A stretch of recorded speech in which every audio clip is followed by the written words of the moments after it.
So now let's discuss about controlling process. What is the process of control? Controlling क्यों ज़रूरी है, क्या प्रक्रिया है, क्या प्रोसेस है, कंट्रोलिंग का प्रोसेस क्या है, उसको समझते हुए चलते हैं। सेटिंग परफॉर्मेंस स्टैंडर्ड्स, यहाँ पे परफॉर्मेंस स्टैंडर्ड को सेट करना। Standards are criteria against which actual performance would be measured. तो यहाँ पे सेटिंग परफॉर्मेंस स्टैंडर्ड वो क्राइटेरिया है जिसमें आपने चीज़ों को मेजर करना है, नाप के चलना है, ये चीज़ें सही हो रही है या नहीं हो रही है, या यहाँ पे क्या गलती है और क्या गलती नहीं हो रही है, ये सारी चीज़ें आपने देखते हुए चलनी। सारे स्टैंडर्ड्स, ये सब चीज़ों को आपने कंपेयर करना है। And the manager insist of the following actions, यहाँ पे आपने मेजर करना, नापना। जैसे हमने भी पहले की फीचर्स में पढ़ा हमने कि भाई सेटिंग करना, मेजर्स करना, परफॉर्मेंस हुई है वो सही तरीके से हो रही है या नहीं हो रही है। तो अब इसको मेजर करने के दो एस्पेक्ट होते हैं, क्वांटिटेटिव, एक होता है qualitative. So quantitative standards and qualitative standards. Quantitative standards refers to those standards which are shown with the help of figures. Example, cost to be incurred, total cost per unit becomes 500, revenue to be earned. यहाँ पे ये वो standards हैं, ये वो चीज़ें हैं जिनसे आप ये देखने की कोशिश कर रहे हो चीज़ों में इम्प्रूवमेंट ला सकते हो। यहाँ पे क्वालिटेटिव स्टैंडर्ड्स में you refer to those standards which can not be shown in the form of figures, examples, improve goodwill, goodwill को इम्प्रूव करना, मोटिवेट करना, प्रोवाइड करना ना कस्टमर के सेटिस्फेक्शन को, ये सारी चीज़ें आप किससे कर रहे हो, you are doing with the performance standard. ठीक है। Then measuring of actual performance. अब कंट्रोलिंग से आप क्या कर रहे हो, मेजर करने की कोशिश कर रहे हो। किसको मेजर करने की कोशिश कर रहे हो, you are trying to measure the actual performance. पहले तो आपने परफॉर्मेंस का पहली चीज़ है, फर्स्ट पॉइंट है, जैसे आप प्रोसेस लेके चल रहे हो तो यू हैव टू कंसिडर, अगर मैं इसको बोलूँ कि मैप माइंडिंग वे में आपने याद करना है तो आपने प्रोसेस में लिखा पहले सेटिंग, क्या सेट किया, परफॉर्मेंस स्टैंडर्ड। दूसरा पॉइंट इसके पे प्रोसेस में क्या गया, प्रोसेस में गया मेजर करना। ठीक है, मेजर करना है एक्चुअल परफॉर्मेंसेस को कि कैसे वो चीज़ें हो रही है, क्या नहीं है।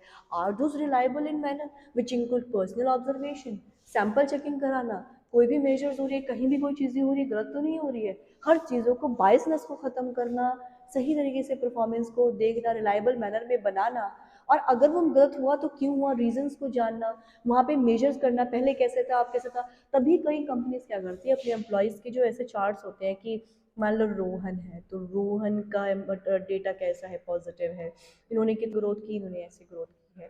तो हर एम्प्लॉय से कई कंपनी क्या करती है, अपनी उनकी जो परफॉर्मेंसेस होती हैं उनको बार ग्राफ्स में या पाई चार्ट्स में, लाइन ग्राफ्स में मेंशन बनाकर डिस्प्ले बोर्ड पे लगाती है और उसी के हिसाब से उनको इंक्रीमेंट भी देती है जो जितना अच्छा काम करेगा। तो ये कई कंपनीज के टिप्स एंड टैक्स होते हैं जिससे वो करती है। तो यहाँ पे हम वही मेजर करने की कोशिश करें कि अगर चीज़ें अच्छी हो रही हैं तो क्यों, कैसे बना सकते हैं, क्यों, क्या ऐसे तरीके अपनाएं जिससे वो चीज़ें बेहतर हों। Basis of major performance for various areas: gross profit ratio, net profit performance, or an employee progress for marketing efficiency. Our production may be measured by considering counting the number of units produced. तो यहाँ पे ये देखना basis of measures में कि चीज़ें हैं आपकी, उनको measure करना, काउंट करना, और ये देखना आपके लिए सही एफिशिएंसी को, प्रोडक्शन को मेजर करना, काउंट करना कि जो भी चीज़ें हैं, जो भी यूनिट प्रॉपर तरीके से कर सकते हो या नहीं कर सकते हो, एफिशिएंटली कर सकते हो या नहीं कर सकते हो। मतलब देखना, एम्प्लॉय का देखना कि नेट प्रॉफिट और परफॉर्मेंस रेशियो क्या है, एम्प्लॉय का progress of marketing efficiency of production में be measured by considering counting the number of units produce. ये कंसिडर करना और ये देखना कि कितनी यूनिट्स आपकी प्रोड्यूस की गई है। Then comparing actual performance with standard, और ये कंपेयर करना कि क्या एक्चुअल परफॉर्मेंसेज है और standard. These steps involves comparison of actual performance with the standard. Such comparisons will reveal the deviations between actual and desired performance. तो यहाँ पे जो भी फिर, अब मैंने क्या बोला, जैसे थर्ड पॉइंट आया, अब फ्लो चार्ट में आए तो फ्लो चार्ट में अब आपको थर्ड पॉइंट याद रखना है, एक्चुअल परफॉर्मेंस देखना, असल में क्या हुआ। एक्चुअल परफॉर्मेंस का मतलब एक्चुअल मीन्स असल में क्या हुआ, वो चीज़ देखना।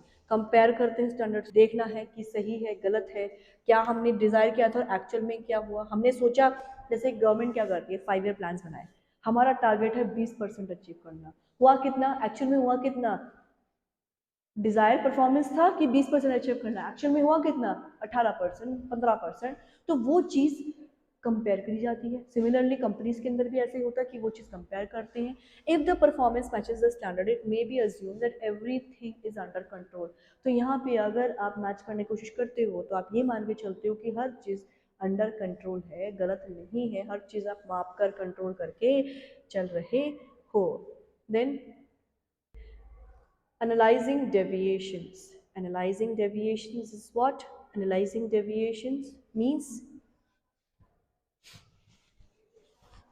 the deviations from the standards are assured and analyzed to identify the causes of deviations. For analyzing deviation, it is important to determine key result area and acceptance range deviation tolerance limit. अब analyse करना deviations को, तो ये चीज़ें देख लिया कि यार ये गलतियाँ कैसे हो गई, तो यहाँ पे आप की रिजल्ट एरिया को आप देख रहे हो, किसको, की रिजल्ट एरिया को आप चेक कर रहे हो। क्या चेक कर रहे हो कि सही चीज़ें हुई नहीं हुई। तो यहाँ पे जब हम एनालाइज कर रहे होते हैं ना किसी चीज़ों को, तो दो प्रिंसिपल हम यहाँ पे कंसिडर, एक क्रिटिकल पॉइंट, एक मैनेजमेंट बाय एक्सेप्शन। जब क्रिटिकल पॉइंट की बात हो रही है तो हम ये मान के चल रहे हैं कि neither economical nor capping nor is it to keep a check on each and every activity in the organization.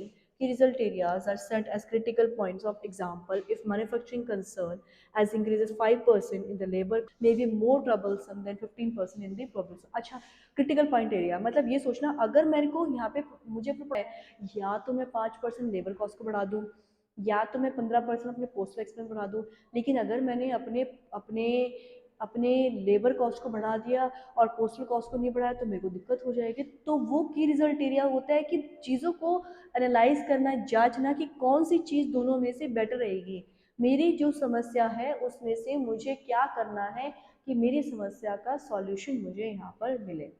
And principle of management by exception. This principle is based on belief that an attempt to control everything results control nothing. कि जब आपको ये पता है कि आप कुछ चीज़ों को कंट्रोल करने की कोशिश कर रहे हो but you are not able to control anything, लेकिन आप फिर वहाँ पर कुछ भी चीज़ कंट्रोल नहीं कर पाएंगे। Lays down 3 persons. अब यहाँ पे तीन चीज़ों को यहाँ पे ध्यान रखा गया है। अब मैनेजमेंट बाय एक्सेप्शन मतलब आप कंट्रोल करने की कोशिश करो सब कुछ, लेकिन वो कुछ भी कंट्रोल, आप सोच रहे हो ऐसा हो जाएगा लेकिन नहीं हो पा रहा है। अब मान लीजिए एग्जाम्पल दिया है यहाँ पे, for example if a company less 3% increase in bad date. अब वो करिए थी कि बैड डेट पर 3% का इंक्रीज डाल दो, as an acceptance level means then increase in bad debt up to 3% not be brought to the notice of the management. अब मैनेजर ने या कंपनी ने अब ये जो हुआ कि ये मैनेजमेंट के नोटिस में नहीं आया, लेकिन क्या क्या कंपनी ने प्रिंसिपल लगा दे 3% इंक्रीज करने का, लेकिन मैनेजमेंट को तो पता ही नहीं चला, वो चीज़ हो ही नहीं पाई। तो कुछ चीज़ें ऐसी होती हैं, उन्होंने सोचा कि ऐसा हो गया, उन्होंने सोचा, उन्होंने इम्प्लीमेंट कर दिया, लेकिन वो चीज़ें कभी तक स्प्रेड नहीं हुई है, तो वो मैनेजमेंट बाय एक्सेप्शन होता है। देन टेकिंग करेक्टिव एक्शन का मतलब the final step in controlling process is taking corrective action, सही एक्शन लेना। देखो जब गलतियाँ हुई, कोई मिस्टेक्स हुए तो आपको सही एक्शन लेना है, which is required when deviations are within the acceptance limits.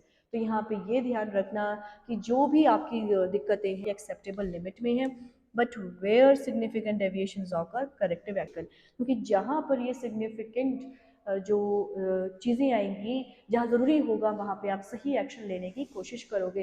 तो यहाँ पे जो आपका फाइनल स्टेप होगा वो फाइनल स्टेप ये होगा कि जो भी गलतियाँ हैं